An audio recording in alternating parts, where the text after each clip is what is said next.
Let's start with a simple question.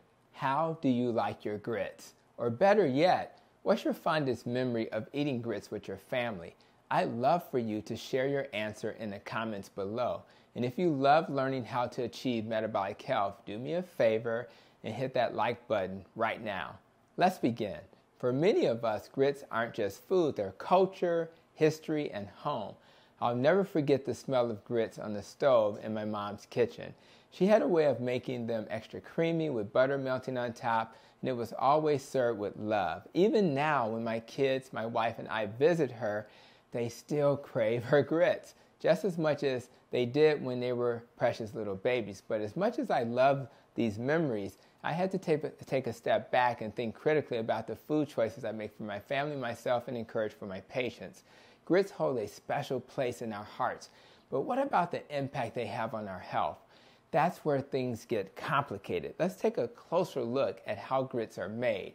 Grits start as whole kernels of corn, but they don't stay that way for long.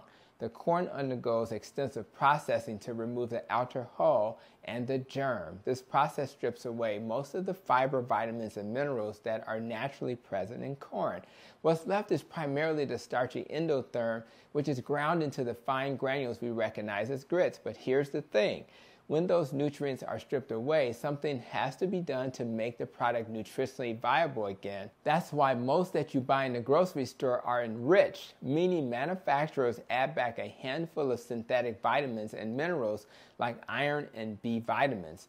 The problem, these added nutrients are only a fraction of what was originally there, and they're not as easily absorbed by our bodies compared to nutrients in their natural form. So when you eat a bowl of grits, you're mostly eating starch, which are carbohydrates that quickly break down into sugar in your body.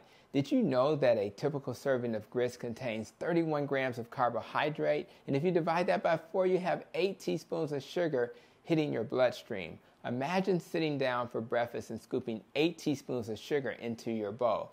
Would you really do that? Or even worse, would you feed your family that? The answer is probably not. But when we eat grits, that's exactly what's happening, even if we don't taste all the sugar we are consuming. So let's talk about what that sugar does. It spikes our blood glucose levels, which forces our bodies to release a flood of insulin to bring it back down. Over time, these spikes and crashes take a toll on our health, increasing the risk for insulin resistance, diabetes, heart disease, cancer, dementia, and a long list of other diseases that are listed here on this graph.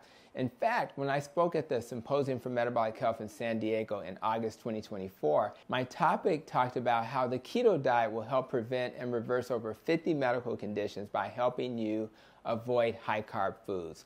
The worst part, those conditions don't just steal your health, they steal your moments. The moments when you want to chase your kids or grandkids around the yard, the moments when you want to travel, dance, or just feel good in your own skin. But I get it. I really get it. Grits aren't just food, they're comfort. They're part of our traditions, our family gatherings, and our memories. And for so many of us, a bowl of grits isn't just breakfast, it's love served warm.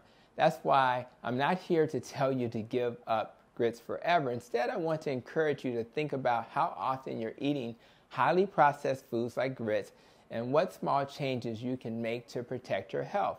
For example, could you save grits for special occasions, like for those special visits to my mom's house? Could you try a lower carb alternative like cauliflower grits or even just a smaller portion? Every once in a while, it's okay to indulge because food is about more than just fuel. It's about joy, connection, and culture. But we also have to balance those moments with choices that honors our long-term health. So here's my call to action. I want you to think about the food you love and the memories tied to it. And then I want you to think about the future memories you want to make with the people you love. Choose the foods that will help you be there for those moments. Now, before you go, I'd love for you to share in the comments, what's your fondest memories of eating grits? Or how do you prepare them to make them just right? Let's celebrate the memories while also working together to build healthier habits. And don't forget, if you found this video helpful or eye-opening, don't forget to like, share, and subscribe for more content about improving your metabolic health. Remember, it's not about perfection, it's about progress, one choice at a time.